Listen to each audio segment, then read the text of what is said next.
ప్రభుత్వ భూముల్ని ఎవరు కబ్జా చేసినా హైడ్రా వదిలిపెట్టొద్దన్నారు సిపిఐ జాతీయ కార్యదర్శి నారాయణ. పర్మిషన్ ఇచ్చిన వారిపై కూడా చర్యలు తీసుకోవాలన్నారు. కూల్చివేతల్ని కంటిన్యూ చేయాల్సిందేనన్నారు. మల్లారెడ్డి, పల్లా రాజేశ్వరరెడ్డి చెరువులో నిర్మించిన కాలేజీలను కూల్చివేయాలన్నారు.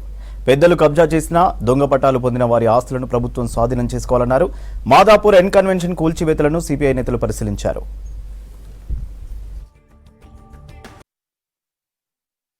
సరే, ఏదో ఒక ఎకరం 2 ఎకరాలు ఆక్రమించడం చేసి ఉండొచ్చు.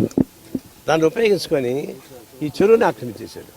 అది చూడండి, మామూలుగా FTL నుంచి 100 మీటర్స్ తర్వాత బఫర్ జోన్ తర్వాతనే ఎండ కట్టుకునే అవకాశం ఉంటుంది. ఇక్కడ బఫర్ జోన్ కాదు, FTL కన్నా ముందే వచ్చేసింది.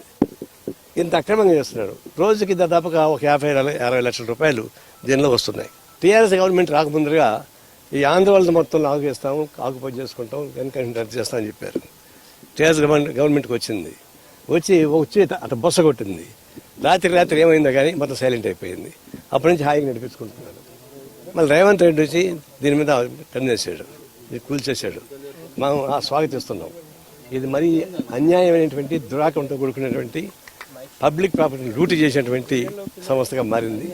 దీన్ని కూల్చేయడం మంచిదే. ఆయన పాపులర్ సినిమా యాక్టర్ కావచ్చు. పాపులర్ సినిమా యాక్టర్ ఆయనకు చాలా డబ్బులు ఉన్నాయి. సినిమాలు యాక్ట్ చేసి ఇంకా డబ్బులు ఎక్కువ వస్తాయి. అందులో బిగ్ బాస్ యాక్ట్ చేస్తున్నాడు. బిగ్ బాస్ చాలా డబ్బులు. ఇదంతా ఒక లెక్క కాదు. ఇట్లాంటి 10 పోయినా బిగ్ బాస్ డబ్బులు వచ్చేస్తాయి వాళ్ళకి. ఎందుకు ఇంకా అంత కక్కుర్తి ఎందుకని? అదేమంటే FTL లోపల కానీ ఉంటే నేనే కూల్చేస్తానని పగలగలుగుతున్నాడు. ఆ సినిమాలో డైలాగ్ పలుకోండి. మరి ఇక్కడ చెప్పండి చూద్దాం. ఎందుకంటే బొకాయిస్తారు. ఇది కరెక్ట్ కాదు.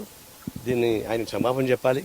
దీనికి ఆయన కాంపన్సేషన్ కట్టాలి. ఎన్నేళ్ళు దీన్ని అనుభవించాడో, రోజుకి ఎంత వచ్చిందో లెక్కేసి ఆ డబ్బులు మొత్తం ఆయన దగ్గర కక్కించాలి. ఆ కక్కించి పేదవాళ్ళకి ఇల్లు కట్టించండి ఆ డబ్బులతో, మీకేం పర్వాలేదు.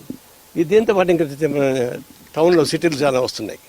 ఇప్పుడు మల్లారెడ్డి చాలా భూ మాఫియా. ఆయన చెరువులు ఇదే చెరువు సగం కనిపిస్తూ ఉంది. చెరువు కనపడి కూడా మొత్తం ఆక్రమించి ఇంజనీరింగ్ కాలేజీ కట్టేశాడు. అట్లా ఇంకొక పల్లా రాజేశ్వరరెడ్డి ఆయన అట్లాగే చేశాడు. అంటే ఎంత చాలా ప్రతివట్లాగా మాట్లాడుతున్నారు. మేమేమి తప్పే చేయలేదు, తప్పంతా గవర్నమెంటే చేస్తామని చెప్తున్నారు. వాళ్ళేమో చెరువులు ఇల్లు కట్టుకున్నారు, వ్యాపార సంస్థ పెట్టుకున్నారు, కాలేజీ పెట్టుకున్నారు, ఫంక్షన్ హాల్స్ పెట్టుకున్నారు. మేము చాలా శుద్ధ హరిచంద్ర అని చెప్పి చెప్తా ఉంటారు. ఇది ఎట్లా మాట నాకు అర్థం కాలే.